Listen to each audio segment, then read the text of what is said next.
ഇവിടെ ആരും ഇല്ലേ? ഏയ്, വീടൊക്കെ ഇങ്ങനെ മലർക്കെ തുറന്നിട്ടിട്ട് അപ്പൊ ഇവിടെ ആരെങ്കിലും ഉണ്ടാവണല്ലോ. ഇതിപ്പോ വീട് വരെ പൊക്കിക്കൊണ്ടുപോയി ആരും അറിയില്ലല്ലോ. അയ്യേ, ഇത് ശരിയാവില്ല, ഇത് ശരിയാവില്ല. മൂത്തമ്മാൻ. ഇതും ശരിയാവില്ലല്ലോ. ആ, അച്ചമ്മ എവിടെ? വിളിക്കേ.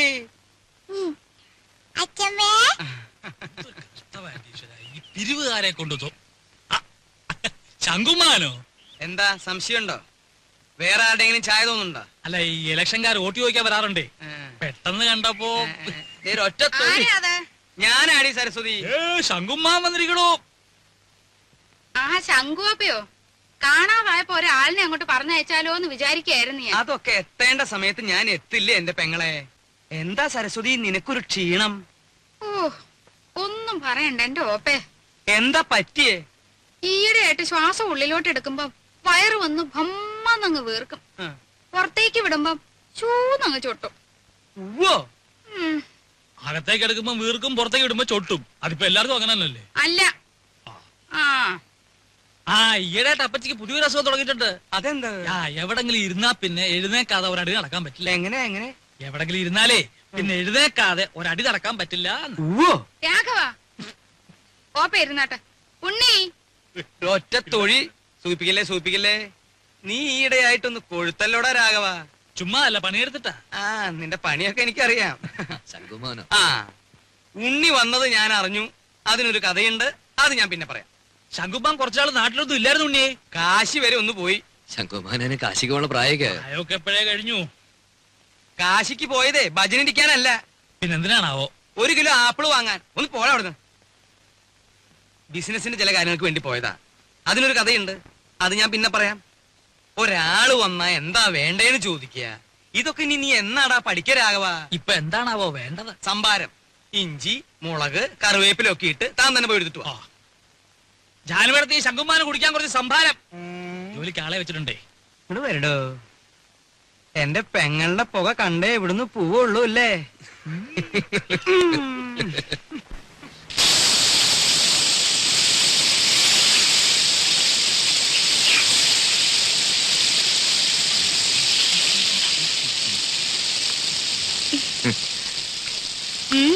എന്താ പതിവില്ലാതെ അടുക്കളയിലൊക്കെ? എന്റെ ചേച്ചിയുടെ കൈപ്പുണ്യെന്ന് പറഞ്ഞാ ഇതിലും കാണാനുണ്ട്. സുഖിപ്പിക്കല്ലേ കുട്ട, ഇതേ രാജി വറുത്തു വെച്ചതാ.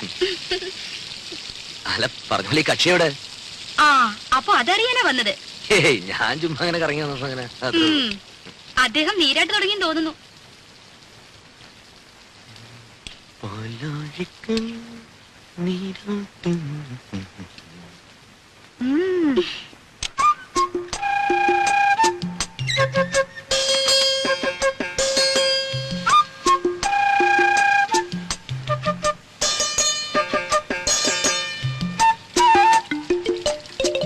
രാജി, രാജി, എന്താ തുറന്നേ.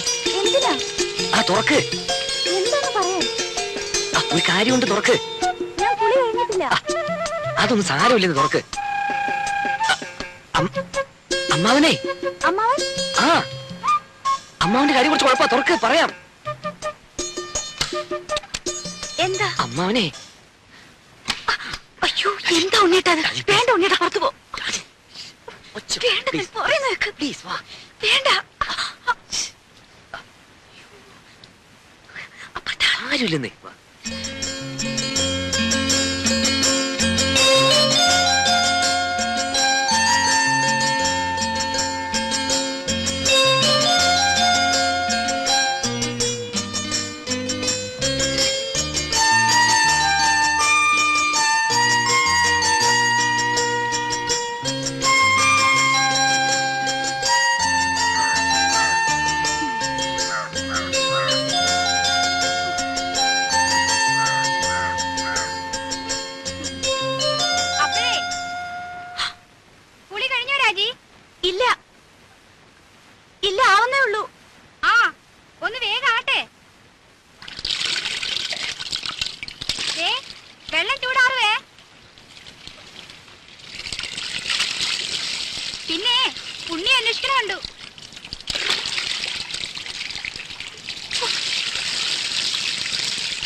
ലക്ഷ്മി ഒരു ഉപകാരം ചെയ്യോ? എന്താ? ആ അകത്തിരിക്കുന്ന സർപ്പം എടുത്തു തരുമോ? എവിടെയാ ഇരിക്കണേ? ആ അലമാരയുടെ മുകളിൽ കാണും. ആ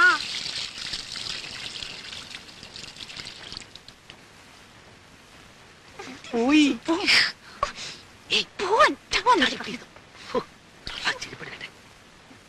പോ. പോവാൻ.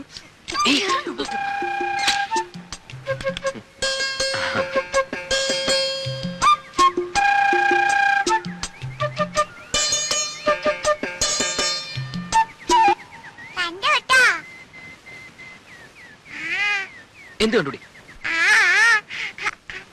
ഇവിടെ വാടി ഇവിടെ നിക്കവിടെ. നിക്കാൻ. ഇന്ന് ഞാൻ എന്റെ മാളുവമ്മേ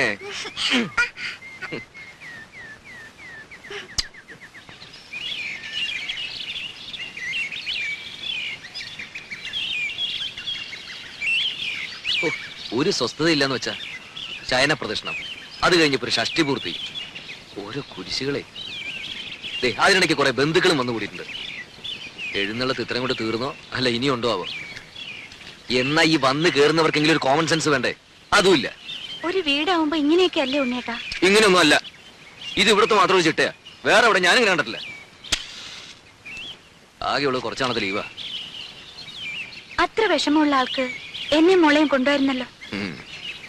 താനെന്നെ ഇങ്ങനെ വരാതെ അതിനുള്ള ഏർപ്പാടൊക്കെ ഞാൻ നടക്കുന്നുണ്ട്. ഇത്തവണ പാസ്പോർട്ട് റെഡിയാക്കി വെക്കണം. 6 മാസത്തിനുള്ളിൽ ഗ്രീൻ കാർഡ് കിട്ടും. പിന്നെ വിസ അയക്കുന്നു, താനും മോളും കൂടി പറക്കുന്നു. വിട്ടത് തന്നെ. ഉണ്ണിയേട്ടന്റെ അമ്മയല്ലേ ആള്. അമ്മ അത് ഇതൊക്കെ പറയും.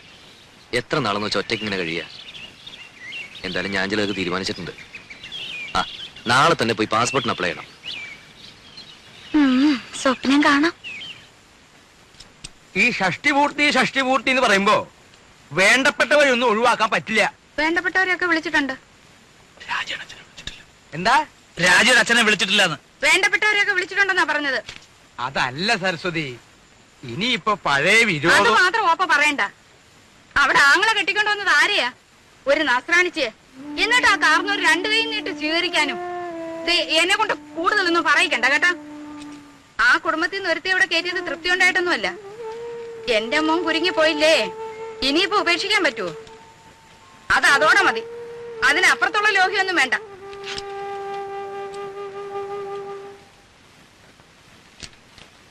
ആ നീ ഇവിടെ ഉണ്ടായിരുന്നോ? ഞാൻ നിന്നെ അന്വേഷിച്ച് നടക്കായിരുന്നു. ഈ പന്തല് പണിക്കാരുടെ തട്ടും മുട്ടും കാരണം കിടക്കാൻ ഒരു ഇടയില്ലാണ്ടായി. ഏയ് എന്താ ഉണ്ണിയെ, നിന്റെ അമ്മ ഇവിടെ കൊതുകിനെ വളർത്തുണ്ടോ? ഉറങ്ങാറായോ ഉണ്ണിക്ക്? ഞാൻ കിടക്കാനുള്ള ഉറങ്ങാറാവുമ്പോ പറഞ്ഞോളൂട്ടോ. എന്തോ ഞാൻ പറയണെന്ന് ആലോചിച്ചല്ലോ.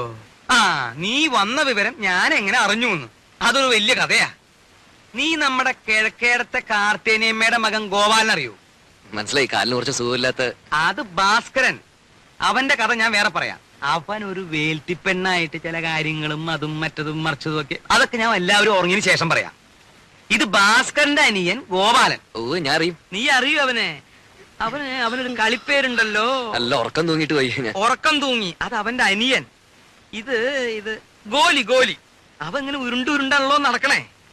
ഈ ഗോപാലൻ അവന്റെ അളിയനെ ദുബായിക്ക് പ്ലെയിൻ കയറ്റാൻ തിരുവനന്തപുരത്ത് പോയി. തിരിച്ചു വന്ന് ബസ് ഇറങ്ങിയപ്പോഴാ അവൻ എന്നെ കണ്ടതും അവൻ എന്റെ നേരെ ഇങ്ങനൊരു വരവാ. ഈ ഗോലി എന്തിനാ എന്റെ മെക്കിട്ടേക്ക് ഇങ്ങനെ ഉരുണ്ടു വരണേന്ന് ഞാനും വിചാരിച്ചു. ഞാനും അവനും തമ്മിൽ ഏതാണ്ട് ഇങ്ങനെ എത്ര അടി ഉണ്ടാവും? 2 അടി കാണും. അല്ല 3 അടിയുണ്ട്. സ്വിച്ചിട്ട പോലെ അവിടെ നിന്നു. ഇവന്റെ നിൽപ്പ് കണ്ടപ്പോ ഞാനൊന്ന് അന്താളിച്ചു. എന്താ ഗോപാല ഉണ്ടായേന്ന് ഞാൻ ചോദിച്ചു. അപ്പൊ അവൻ പറയാ, തിരുവനന്തപുരത്ത് വെച്ച് അവന്റെ അളിയനെ ദുബായിക്ക് വണ്ടി കയറ്റാൻ ചെന്നപ്പോ എയർപോർട്ടിൽ വെച്ച് ഉണ്ണി വന്നു എന്ന് അറിഞ്ഞുത്രേ. അങ്ങനെയാ നീ വന്നു എന്ന് ഞാൻ അറിഞ്ഞത്. എനിക്കൊരു പ്ലാനൊക്കെ ഉണ്ട്. മൂത്ത മകൻ ചന്ദ്രശേഖരനെ 1 മാസം തടിയുടെ പോലെ ഇരുത്തിയിട്ട് അമേരിക്ക, കാനഡ ഇങ്ങനെയുള്ള പുണ്യസ്ഥലങ്ങളൊക്കെ ഒന്ന് സന്ദർശിക്കണം. അടുത്ത് കിടന്നിടൂ അമ്മാവാ.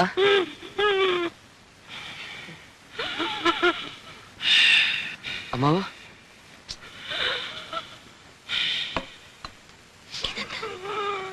സീറ്റോടെ വലിച്ചെടുത്ത് കാട്ടിലേക്ക് കളയും ഞാൻ.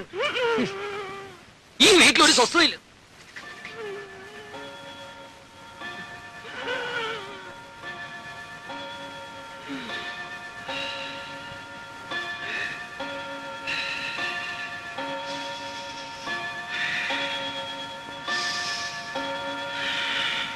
അവിടെ കിടന്നു.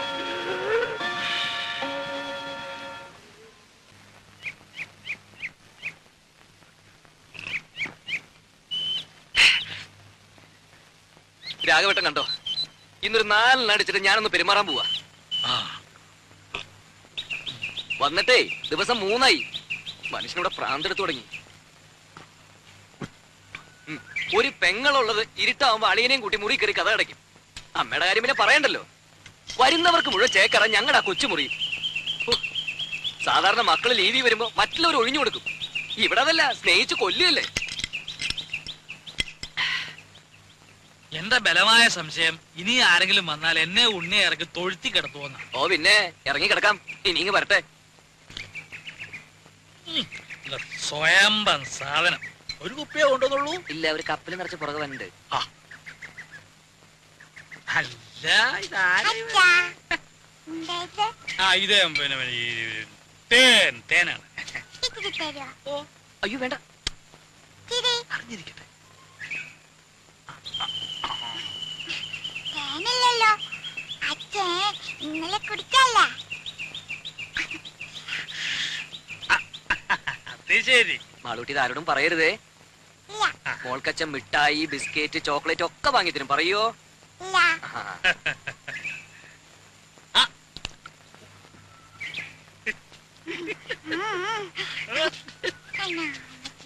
അച്ഛന്റെ മോള് തന്നെ.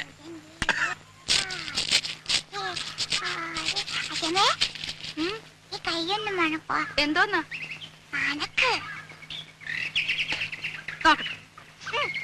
എന്തുവാ ഇത്? അച്ഛൻ അവിടെ ഇരുന്ന് കുടിക്കുക. കുടിക്കുന്നോ? എന്ത് കുപ്പിന്ന്?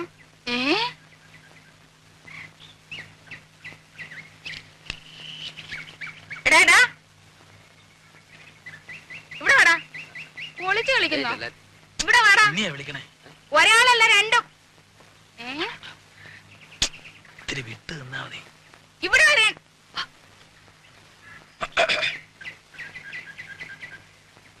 അതൊരു പ്രത്യേകതരം വാഴയാ. 6ാം മാസത്തിൽ കായ്ക്കണതാ.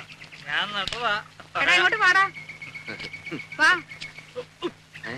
നാട്ടല്ലേ. എന്താ വരുന്നത് അവിടെ? എവിടെ? എടാ കുളത്തിന്റെ അവിടെ എന്താ വരുന്നത്? ഒന്നുമില്ല. എടാ രാഘവ വിളിക്കണോ? ഇവിടെ വന്നേ. ഇങ്ങോട്ട് നീങ്ങി നിക്കടാ. എന്താ വരുന്നത് അവിടെ? എടാ കുളത്തിന്റെ അവിടെ എന്താ വരുന്നെന്ന്? അത് പരൽമീൻ. പരൽമീന്? ഉണ്ണിക്ക് പരൽമീനെ കാണണം പറഞ്ഞുള്ള ഒരു പരിപാടി അവിടെ. ഇതൊന്ന് ഊതിക്കേ. ആ? ഊതടാ. ഒരു കാര്യം എടാ രാഘവ ആ. ഇവിടെ വാടാ. ഞാൻ പറയാതെ പോന്നോ? ഇവിടെ വന്ന് നിക്കടാ. ഇവിടെ അടുത്ത് വന്ന് നിക്കാൻ. ഊത. ഊതാൻ. അകത്തോട്ടല്ല പുറത്തോട്ട് ഊതടാ. എടാ മുഖത്തോട്ട് ഊതാൻ. മുഖത്തോട്ട് ഊതടാ. ആഹാ അത്രയ്ക്കായോ? നിന്നെ ഈ കള്ളച്ചോറ് തിന്ന് ചോടാ ഇവിടെ. നീ വാടാ. രണ്ടിനും ഞാനിത് നോക്കി. എടാ മടിയ മത്തായി. നീ എന്റെ മുറ്റത്തിരുന്ന് കള്ളു കുടിക്കോടാ. നിന്നെ ഞാൻ വെറുതെ കൊടുത്തില്ല. ആഹാ രണ്ട്